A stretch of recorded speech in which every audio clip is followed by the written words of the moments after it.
नमस्कार। तो चलिए जानते हैं राजस्थान प्रदेश की महंगाई, बेरोजगारी, पेंशन, सरकारी नौकरी, महिलाओं के हितों के लिए, किसानों के लिए तमाम 50 बड़ी खबरों को सिर्फ 10 मिनट में। पर अभी तक आपने इस वीडियो को लाइक नहीं किया है तो लाइक कर दीजिए। और आप इस वीडियो को कहां से देख रहे हैं कमेंट में जरूर बताएं। पहली बड़ी खबर, राजस्थान के 7 लाख लोगों को नहीं मिलेगा फ्री गेहूं, सरकार खाद्य सुरक्षा स्कीम से हटाएगी नाम। एसआई भर्ती परीक्षा पेपर लीक मामले में बड़ी कार्रवाई, 9 और ट्रेनी एसआई निलंबित। सरकारी इंग्लिश मीडियम स्कूल पर गरमाई सियासत, गहलोत ने सरकार से पूछा गरीब के बच्चे कहां जाएंगे। उत्कर्ष कोचिंग के 19 में से इतने ठिकानों पर छापेमारी समाप्त, 4 साल में 130 करोड़ का नहीं दिया सरकार को हिसाब। इंग्लिश मीडियम स्कूल के मुद्दे पर गरमाई सियासत, बीजेपी अध्यक्ष मदन राठौड़ ने कांग्रेस पर साधा निशाना। दिल्ली में बीजेपी की परिवर्तन यात्रा, पीएम मोदी बोले पिछली सरकार किसी आपदा से कम नहीं। एक दशक बाद बॉर्डर गावस्कर ट्रॉफी पर ऑस्ट्रेलिया टीम का कब्जा, भारत को मिली करारी हार। सितंबर से अब तक $1 की कीमत 83.8 से बढ़कर 85.8 रुपए, लगातार गिरती कीमत अर्थव्यवस्था के सामने बड़ी चुनौती। कालकाजी की सड़कें, प्रियंका गांधी के गाल, बीजेपी प्रत्याशी रमेश बिदूड़ी ने दिया विवादित बयान, भड़की कांग्रेस। केजरीवाल बोले दिल्ली के लोग भाजपा से बदला लेने को तैयार, पीएम हर 5 साल में झूठ बोलने आते हैं, काम कुछ करते नहीं। जयपुर में सभी प्रकार की पतंगबाजी रहेगी प्रतिबंधित, जिला कलेक्टर ने जारी किए आदेश। लापता विधायक पोस्टर लगने के बाद पहली बार जोधपुर पहुंचे गहलोत, ओएसडी रहे लोकेश शर्मा बोले डर ने बनवाया दौरा। लेडी जहीर सुशीला मीणा का आरसीए में हुआ सम्मान, बॉलिंग एक्शन की तेंदुलकर ने भी की थी तारीफ। महाकुंभ के लिए 24 जनवरी से राजस्थान से नहीं चलेगी स्पेशल ट्रेन, प्रयागराज में ट्रेनों का अधिक दबाव। राजेंद्र राठौड़ की स्कूल में वसूली जाती है 3 लाख रुपए फीस, सरकार पर बरसे डोटासरा, कह दी बड़ी बात। ठंड से ठिठुरा राजस्थान, 22 शहरों में पारा 10 डिग्री से कम, आज ही संभाग में बारिश का अलर्ट। क्या सचिन पायलट भी मुख्यमंत्री बन सकते हैं, राज्यवर्धन सिंह राठौड़ ने की तारीफ और दिया ये जवाब। पूर्व सीएम वसुंधरा राजे ने अजमेर दरगाह पर भेजी चादर, पत्र में लिखा संदेश पढ़ा। नीम का थाना को जिला और सीकर को संभाग यथावत रखने की मांग को लेकर आंदोलन तेज।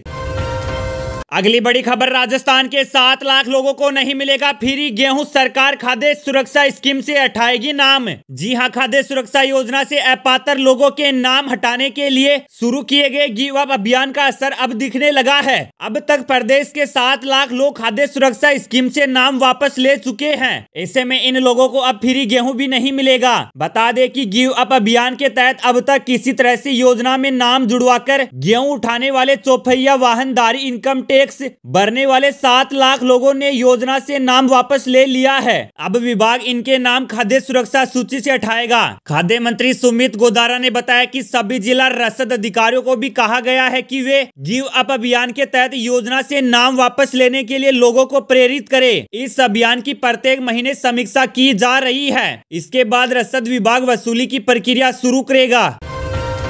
राजेंद्र राठौड़ की स्कूल में वसूली जाती है 3 लाख रुपए फीस, सरकार पर बरसे डोटासरा, कह दी बड़ी बात। भजनलाल सरकार ने राज्य में Mahatma Gandhi English medium school के लिए समीक्षा शुरू की तो बयानबाजी भी तेज हो गई है। इन सरकारी स्कूलों की समीक्षा के लिए रिव्यू कमेटी गठित किए जाने के बाद कांग्रेस लगातार हमला बोल रही है। कांग्रेस प्रदेश अध्यक्ष गोविंद सिंह डोटासरा ने न सिर्फ सरकार बल्कि बीजेपी के भी कई नेताओं को आड़े हाथ लिया है। एक चैनल को दिए इंटरव्यू में उन्होंने बीजेपी से सवाल किया कि वे अपने बच्चों को किस मीडियम में पढ़ाते हैं। उन्होंने आरोप लगाया कि ये लोग नहीं चाहते कि गरीब का बच्चा फ्री में इंग्लिश एजुकेशन ले पाए। खाद्य एवं नागरिक आपूर्ति मंत्री सुमित गोदारा का जिक्र करते हुए डोटासरा ने कहा, सुमित गोदारा खुद ही इंग्लिश में बोलते हैं, इंग्लिश कॉन्वेंट स्कूल में पढ़े हुए हैं, वो विदेश में भी पढ़े होंगे।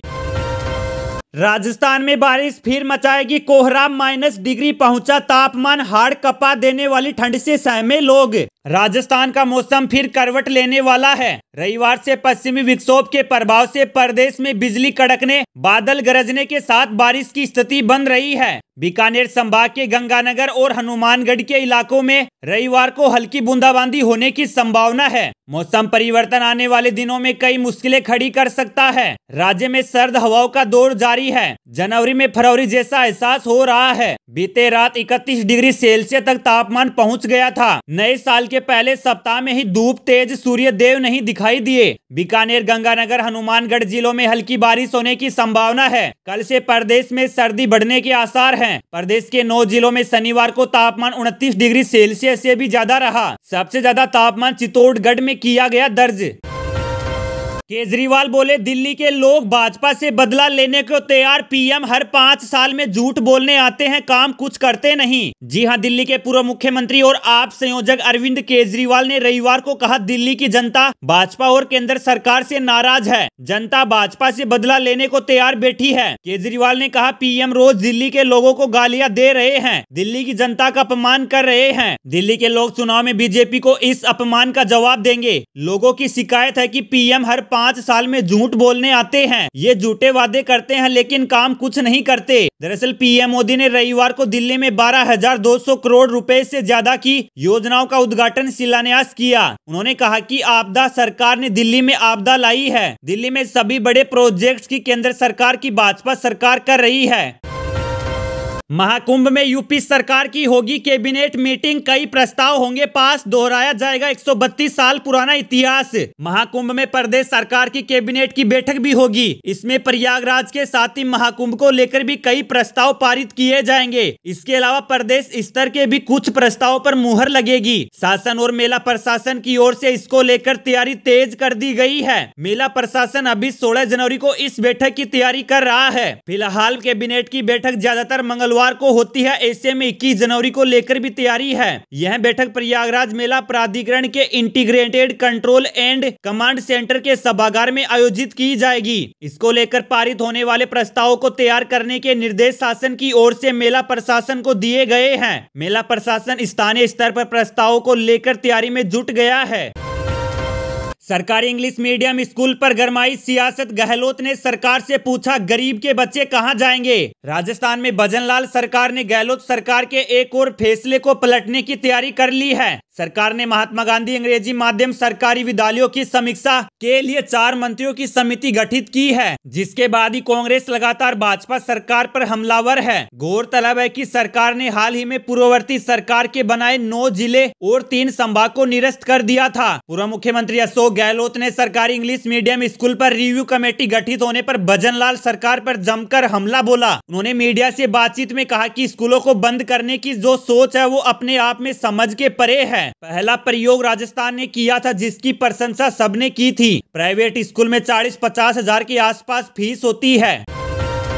नीम का थाना जिला और सीकर को संभाग यथावत रखने की मांग को लेकर आंदोलन तेज। नीम का थाना जिला और सीकर संभाग को रद्द करने के बाद आंदोलन तेज हो गया है। हर समाज के लोग, सामाजिक संगठन, स्टूडेंट्स, अधिवक्ता, कर्मचारी सहित अन्य संगठन के आंदोलन पर उतर गए। रैली निकालकर विरोध प्रदर्शन कर रहे हैं और जिले को यथावत रखने की मांग को लेकर ज्ञापन सौंप रहे हैं। वहीं जिला बचाओ संघर्ष समिति के बैनर तले कलेक्ट्रेट के सामने नीम का थाना जिले को यथावत रखने की मांग को लेकर कार्मिक भूख हड़ताल आज 5वें दिन भी जारी है। कार्मिक भूख हड़ताल पर बैठे लोगों का कहना है कि जब तक नीम का थाना जिले को बहाल नहीं किया जाता तब तक कार्मिक भूख हड़ताल जारी रहेगी। विधायक सुरेश मोदी ने कार्मिक भूख हड़ताल पर बैठे लोगों को माला पहनाकर उनका हौसला अफजाई किया।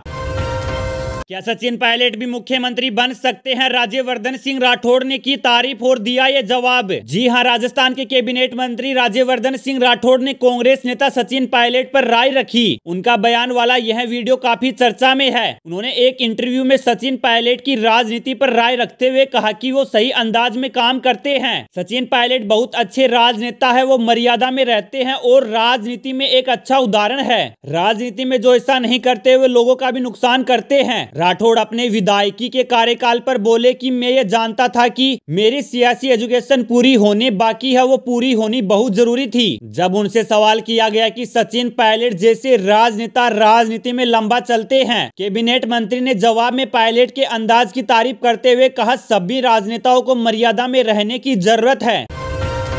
बड़ी खबर, दिल्ली में एक ही आवाज गूंज रही, आपदा नहीं सहेंगे, बदल के रहेंगे परिवर्तन, रैली में बोले पीएम मोदी। जी हां, प्रधानमंत्री नरेंद्र मोदी रोहिणी जापानी पार्क में भाजपा की परिवर्तन रैली में शामिल हुए। भाजपा की परिवर्तन रैली में प्रधानमंत्री नरेंद्र मोदी ने कहा, आज मैंने दिल्ली में हजारों करोड़ों रुपए की विकास परियोजनाओं का उद्घाटन और शिलान्यास किया है। पीएम मोदी ने आप पर निशाना साधते हुए कहा कि दिल्ली में एक ही आवाज गूंज रही है, आपदा नहीं सहेंगे, बदल के रहेंगे। भाजपा की परिवर्तन रैली में प्रधानमंत्री नरेंद्र मोदी ने कहा, मैं दिल्ली की जनता से अपील करना चाहता हूं कि दिल्ली के उज्जवल भविष्य के लिए भाजपा को एक मौका दे। भाजपा ही दिल्ली का विकास कर सकती है। पिछले 10 सालों में दिल्ली ने जो सरकार देखी है वह आपदा से कम नहीं है। अब दिल्ली में केवल यही सुनने को मिलता है कि आपदा नहीं सहेंगे, बदल के रहेंगे। राहुल बोले, एजुकेशन में प्राइवेटाइजेशन सही नहीं, आईआईटी स्टूडेंट से कहा, भाजपा विकास को लेकर आक्रामक, हम संसाधनों को बराबर बांटना चाहते हैं। कांग्रेस नेता राहुल गांधी ने आईआईटी मद्रास के स्टूडेंट से मुलाकात की। अक्स पर स्टूडेंट से बातचीत का वीडियो शेयर करते हुए राहुल गांधी ने लिखा, सरकार को एजुकेशन सेक्टर में खर्च बढ़ाना चाहिए। निजीकरण और वित्तीय सहायता के जरिए क्वालिटी एजुकेशन हासिल नहीं किया जा सकता है। राहुल से एक स्टूडेंट ने पूछा कि कांग्रेस और भाजपा की वर्किंग में क्या अंतर है। इस पर राहुल ने कहा, कांग्रेस और यूपीए का आम तौर पर मानना है कि संसाधन निष्पक्ष तरीके से सभी में बंटने चाहिए, विकास सबके लिए बराबर होना चाहिए, समाज का कोई वर्ग इससे ना छूटे। वहीं भाजपा वाले ग्रोथ को लेकर अधिक आक्रामक रहते हैं। उनका मानना है कि संसाधनों पर फोकस करना चाहिए। वे आर्थिक रूप से इसे ट्रिकल डाउन कहते हैं। अगर भारत इसी स्थिति में आगे चल पाता है तो हमें फायदा मिलेगा। विधानसभा में 21 दिन बाद शुरू होगा बजट सत्र, 6 फरवरी तक बुलाना जरूरी। राजस्थान में विधानसभा का सत्र इस माह के अंत में शुरू होने जा रहा है। यह बजट सत्र होगा जिसमें सरकार बजट भी पेश करेगी। संभावना जताई जा रही है कि बजट सत्र 27 से 31 के बीच शुरू होगा। ज्यादा संभावना 31 जनवरी की बताई जा रही है। सत्र को लेकर मुख्यमंत्री भजनलाल शर्मा, विधानसभा अध्यक्ष वासुदेव देवनानी और संसदीय कार्य मंत्री जोगाराम पटेल के बीच बातचीत जारी है। तीनों में सहमति बनने के बाद विधि विभाग सत्र को लेकर राज्यपाल को फाइल भेजेगा। सत्र बुलाने के लिए 21 दिन पहले फाइल राजभवन भेजी जाती है। प्रदेश सरकार का दूसरा सत्र पिछले वर्ष 6 अगस्त को खत्म हुआ था। विधानसभा का सत्र 6 माह के अंदर बुलाना आवश्यक है। ऐसे में 6 फरवरी तक सरकार को सत्र बुलाना जरूरी है। यह बजट सत्र संभवतः 2 चरणों में हो सकता है। ओम बिरला के ओएसडी राजीव दत्ता बने राजस्थान कुश्ती संघ के नए अध्यक्ष। बोले, महिला पहलवानों के लिए तैयार किया रोड मैप। राजस्थान की राजधानी जयपुर में रविवार सुबह कुश्ती संघ के चुनाव संपन्न हुए हैं। इस चुनाव में लोकसभा स्पीकर ओम बिरला के ओएसडी राजीव दत्ता को कुश्ती संघ का अध्यक्ष चुना गया है। राजीव दत्ता के अध्यक्ष चुने जाने पर कुश्ती से जुड़े पहलवानों ने खुशी जाहिर करके उनको शुभकामनाएं दी है। वहीं अध्यक्ष चुने जाने के बाद एनडीटीवी से बातचीत में राजीव दत्ता ने बताया कि उनकी पहली प्राथमिकता राजस्थान में कुश्ती के ढांचे को सुधारना है। इसके साथ ही खिलाड़ियों के लिए बेहतर माहौल और सुविधाएं मुहैया कराना चाहते हैं। अध्यक्ष दत्ता ने आगे कहा कि राजस्थान में कुश्ती जैसे पारंपरिक खेल में अपार संभावनाएं हैं। यहीं सभी खिलाड़ियों को बेहतर सुविधा मिल जाए तो वह पूरे देश और दुनिया में प्रदेश का नाम रोशन कर देंगे। यू टर्न लेने वाले मंत्री जाबर सिंह खर्रा बोले, भ्रष्टाचार था, सफाई जरूरी थी। स्वायत्त शासन विभाग में प्रतिनियुक्ति पर कार्मिकों को लेने का मामला गरमाया हुआ है। मंत्री जाबर सिंह खर्रा की स्वीकृति के बाद विभाग निकाय के लिए करीब 4000 कर्मचारी ले रहा है। सवाल इसलिए भी उठ रहे हैं कि मंत्री ने पहले निकायों विकास प्राधिकरण में प्रतिनियुक्ति पर आए कर्मचारियों को अपने मूल विभाग भेज दिया था, लेकिन अब यू टर्न लेकर इसकी हरी झंडी दे दी। इस निर्णय का कई संगठन भी विरोध कर रहे हैं। राजस्थान पत्रिका ने प्रतिनियुक्ति के इस विवाद की जड़ को जानने के लिए मंत्री से सीधे बात की। खर्रा ने कहा, पूर्ववर्ती कांग्रेस सरकार में जो कर्मचारी जड़े जमाकर बैठे थे उन्हें निकालना जरूरी था। निकायों में कर्मचारियों की कमी है, काम प्रभावित हो रहे हैं, इसलिए कुछ समय के लिए प्रतिनियुक्ति पर कर्मचारी ले रहे हैं।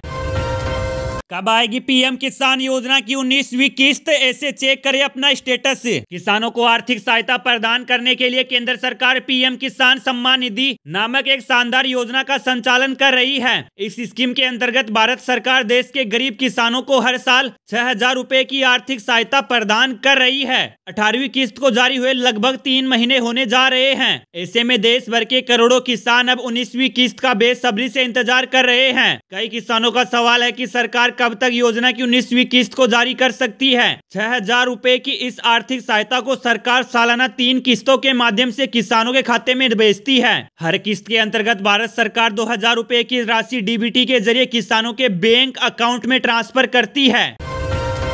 अमित शाह के बाद प्रदेश भाजपा अध्यक्ष से मिले मंत्री किरोड़ी लाल, एसआई भर्ती रद्द होने के सवाल पर साधी चुप्पी। भजन लाल सरकार में कैबिनेट मंत्री डॉक्टर किरोड़ी लाल मीणा ने प्रदेश भाजपा मुख्यालय में पार्टी के प्रदेश अध्यक्ष मदन राठौड़ से मुलाकात की। इस मुलाकात के बाद डॉक्टर किरोड़ी लाल मीणा ने कहा कि संगठन चुनाव और आगामी समय में होने वाले निकाय चुनाव को लेकर उनकी प्रदेश अध्यक्ष से चर्चा हुई है। हालांकि एसआई भर्ती से जुड़े सवाल पर डॉक्टर किरोड़ी लाल ने अपने मुंह पर अंगुली रख ली। उन्होंने बीते दिनों दिल्ली में गृह मंत्री अमित शाह से भी मुलाकात की थी। हालांकि उस समय मुलाकात में दोनों के बीच क्या बातचीत हुई, उस सवाल को भी वो टाल गए। दरअसल डॉक्टर किरोड़ी लाल मीणा रविवार को अचानक प्रदेश भाजपा कार्यालय पहुंचे, जहां उन्होंने प्रदेश अध्यक्ष मदन राठौड़ से मुलाकात की। संगठन के चुनाव भी चल रहे हैं, उनके बारे में जानकारी ली।